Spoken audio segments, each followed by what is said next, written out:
Hey y'all, welcome back to my channel. Wanted to get on here today and talk about a little diet. Mostly cravings, keeping my eating clean. And that has been a lifelong struggle for me because in the early part of my life, I had a pretty serious carb addiction, sugar addiction, and did not know really what it was. I dealt with eating disorder because I couldn't control my cravings and I would overeat, and so I ended up binging and purging and in treatment centers. I'm going to tell you how I overcame that, and where today I feel like I have a really good control over my food, and I don't think it's a strength or a weakness. It's not willpower or lack of willpower. One person's not better at it than another. I personally believe it's all about food choices. I initially beat a really bad carb addiction by going on the Atkins diet. Atkins really changed my life because it took away all my cravings and it made me able to then make good food choices. And I did it. I did the Atkins diet. I did the first 2 weeks, the induction, where you go on 25 grams of carbs or less. If you've never counted your carbs, that's low, y'all. Did it for 2 weeks. And I actually went on with that. And maybe, I don't remember, that was 20 years ago. I might have done it for about a month. But you get to a point where you're like, I can't do that forever. I cannot live on cheese and steak for the rest of my life.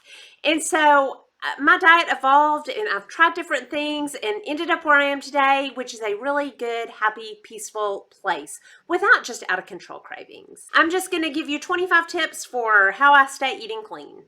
Number one, whenever my cravings come back, my carb cravings, I go back into a mini induction from the Atkins. 25 grams of carbs or less. I do it for a day or two. My appetite gets under control and I feel better and I take my carbs back up. I kind of just will go back into the induction for a few days. And I did a video called Falling Off the Wagon not very long ago, how I get back on the wagon or something like that. I'll link that down below. Number two, I start every day and meal with protein and fats. And then I add to that. I have figured out through trial and error that I can have a grain or I can have a fruit. I cannot have both. If I put both of those in a meal, it has a possibility of setting off some cravings. Not always, but a lot of times. I just feel better if I choose one or the other. And I would take that a minute right here to say be careful about fruit because fruits are healthy, but fruits are also sugar. So I have to be real careful with my fruits. There's some fruits that I can eat better than others. Berries, I keep a fridge full of them. Apples, I can eat them all day long. They don't bloat me. They don't set off cravings. Watermelon is a different story.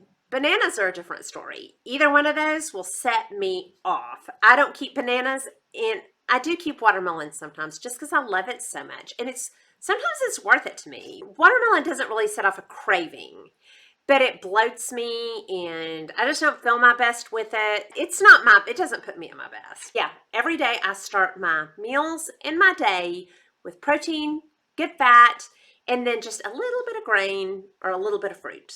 Okay, next, I have identified my trigger foods. I have certain foods that I just have to stay away from. If I don't, I'm gonna do bad that day. Of course, chocolate, candy, and things like that, but also some other things like the bananas and the watermelon. Pasta. I cannot do pasta.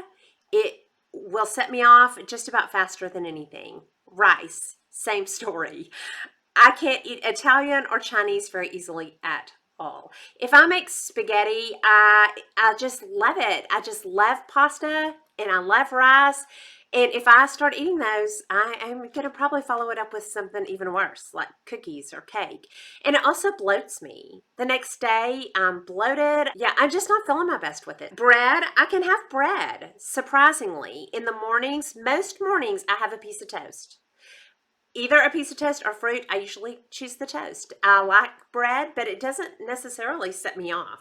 Now, if you put glaze on it and call it a donut, that does set me off. I also can eat a sandwich. I do real well with Subway grilled chicken sandwiches. Those don't set me off. I can't have the fries. I can have potatoes, sweet potatoes, those don't set me off. They might you though. So I would say also one of my other points is going to be keep a food journal. And make notes up beside it how that food made you feel. You won't forget. The big trigger foods like pasta and rice, yeah, you'll remember those. For the first couple of years at least, I really kept a good food journal where I wrote out beside how it made me feel. Yeah, So a food journal, and it keeps you honest. Okay, next, I don't ever drink my sugar or calories. Almost never. I don't do much Starbucks, never Cokes, no sweet tea. It's not worth it to me. I like to eat. I like to eat my calories. I have 1 cup of coffee in the morning that has real sugar in it. I'm low to moderate carbs, so I want, some sugar, and that starts my day with a little sugar in my system. Okay, next, keep good, healthy carb treats. I keep a lot of treats. I keep a lot of Atkins. I love the Atkins bars. They do nothing to me. They don't mess with my blood sugar. They don't make me bloated. I don't have to recover from them. I sometimes, if I'm having a craving, I'll eat 2 or 3 of those, 4. And the next day I'm fine. I feel nothing from them. So I'll eat Atkins, lots of berries. I keep decaf all the time. I also keep Cool Whip. And I have Cool Whip and coffee daily or on top of fruit. It's just not that bad. Just find those treats that feel decadent to you and keep them. Okay, keep a food journal. That's really important. Write down everything you're eating. The carbs, so that you kind of get a feel for how much carbs is in what food and how it's making you feel. And yeah, keep a real good food journal. Those are real helpful. Okay, next, become real aware of your body. I know without counting anything if my carbs are too high or too low, because I've learned what my body's telling me. When my carbs are too high, I'm puffy, I'm bloated, my cravings get worse and worse, and I want sugar, carbs, junk. That's how I know my carbs are too high. I take it way back down for about a day or two, down to 25 to 50 grams of carbs until that craving goes away. Also know when your carbs are too low. I don't like my carbs to go too low. That's a whole different set of issues. My carbs are too low if my appetite goes away. That sounds real good when your cravings are bad. I don't like that. I don't like my appetite to go away. It's good to have a healthy appetite. Not craving too much, but wanting to eat when you're hungry. When my hunger goes away, I increase my carbs a little bit. My face just quits looking right. I don't really know what it is. I've never been able to figure it out, but I know when I see it. My eyes don't look right. I just don't look right. And my energy sometimes gets a little bit too high and then heads on into cranky. I think they call that a carb rage. And when that happens, I have a little carb and calm myself back down. I've gone to where I know the signs of that. Okay, my next tip. When I am eating fruit, I always be sure I get some fat with it. Well, not always, but if I'm eating fruit in the morning or in the afternoon, I will say that. I always eat a fat with it. Apples, I'll have peanut butter. If they're cooked apples, I'll have some nuts. If I get a handful of dried cranberries, I'm getting nuts with that. If I have a fruit, I add some fat to it. I feel better on that. I'll eat nuts by themselves, but I'm not eating cranberries by themselves. My exception to that is at night. Right after dinner, I've already had protein, I've already had fat, I have something in my stomach. I will eat fruit on its own with Cool Whip on it as a dessert or treat with my coffee. I love to do that. Get cooked apples, I'll put Cool Whip on it. It's a treat. It makes you feel like you are not deprived. I'll eat a big bowl of berries with Cool Whip on it and maybe a little sweetener. It's delicious. It's making my mouth water right now. And I'm okay doing that at night, but that's a little dangerous for me in the middle of the day. So I don't really do that in the middle of the day, but at night I can do that. Okay, this is kind of a motivational tip. I tell myself every time I put something in my mouth, I'm making myself better with it or worse with it. Healthier with it or sicker with it. And I believe that, y'all. I've never believed it more. I really believe that we can make better or worse our health with our food. And so, yeah, I tell myself that daily. When I eat something, am I making my skin better or worse with this? If I'm making my skin worse, I'm making my health worse. So, it kind of goes hand in hand. Something else, this doesn't really have anything to do with carbs, but it's kind of related. I don't ever weigh myself. The only time I ever weigh myself is when I go to the doctor. It's too emotional. It will bring me down in a second. I haven't weighed myself in years, except when I'm at the doctor.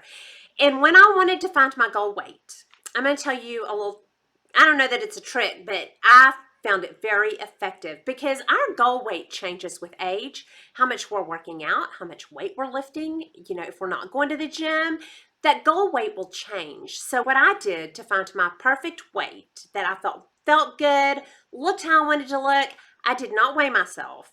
until I was totally satisfied with how I felt, looked, felt balanced, good, everything's moving along great, and then I got on the scale. And I found out what that number was. I let my health and the way I looked tell me what my weight needed to be. I hope that makes sense. Because if I weighed daily, that really would play with my emotions. I don't know. I just don't like to let my mood be tied to the scale. So take that for what you will, if that helps you. I hope that makes sense. Okay, next. When I want to motivate myself to stay healthy, I start researching what sugar does to your body. I'll tell you a couple of the things that I have found. They say that sugar breaks down collagen. Well, you're on a beauty channel, so we all care about that. I don't want to make doctor's appointments, get tretinoin, pay the money for that, lasers, skincare, cosmetics, and then break down my collagen with sugar? No. That is so motivating to me. And I really believe it because when I'm eating sugar, I look bad. It totally changes my face with puffiness, the luminosity of it. It changes my skin. My diet does. So I believe that.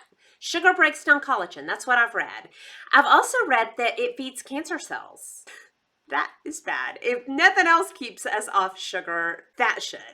That it actually feeds cancer cells. I always tell myself sugar is poison because it is to me. Anyway, yeah, I will just start researching it, and it's very motivating. Another thing I do, I read the first part of Atkins again. This book is so good. The first half of it is just research. He was a cardiologist, and all of his research is in here. This book it used to be yellow, and now it's white. So that's how long I've had this and how much I use it. I still read the first of Atkins every couple of years. It's a great reference for what sugar will do to your body. And when I say sugar, I mean carbs. Another tip, be sure to get plenty of fat. Fat keeps us full. It makes our skin better. It feeds our brain. We need it. That was real hard for me to get in my head because I really grew up on thinking fat is bad, carbs are good. So I really had to reverse my thinking. Fat is good. And I'm good with that now. I eat a ton of nuts. You can choose avocados, just to get fat. I'll eat it in red meat though and not feel guilty about it. Blue cheese. I mean, I will eat the fat. It keeps me full. It keeps my appetite under control. Calories. I do watch my calories, but like a carb count, it varies with every person. I found the calorie count and the carb count that keeps me good and stable. And I would just say, test out your own levels and find what's good for you. But I count my calories and my carbs. When my calories are at a good level, then I feel good. I will tell you, I found my real good carb level after I did Induction with that real low carb count, 25 grams for 2 weeks, and I decided I need to add carbs back. I did it a little bit at a time. I added my carbs back a little bit at a time till I reached a good level. For me, that's around 100 healthy carbs a day. I still have to avoid my trigger foods, pasta, bananas, rice. So 100 good carbs a day that keep me good and level. That's about where I ended up comfortable. But for you, it may be 75. It may be 200. I wish I could tell you what your carb level was going to be, but that's different for everybody. Mine is around 100. So anyway, that is pretty much all I have for you. If you have any questions or comments, put those down below. If you like this video, please like and subscribe, and I'll talk to y'all soon. Y'all have a good day. Bye.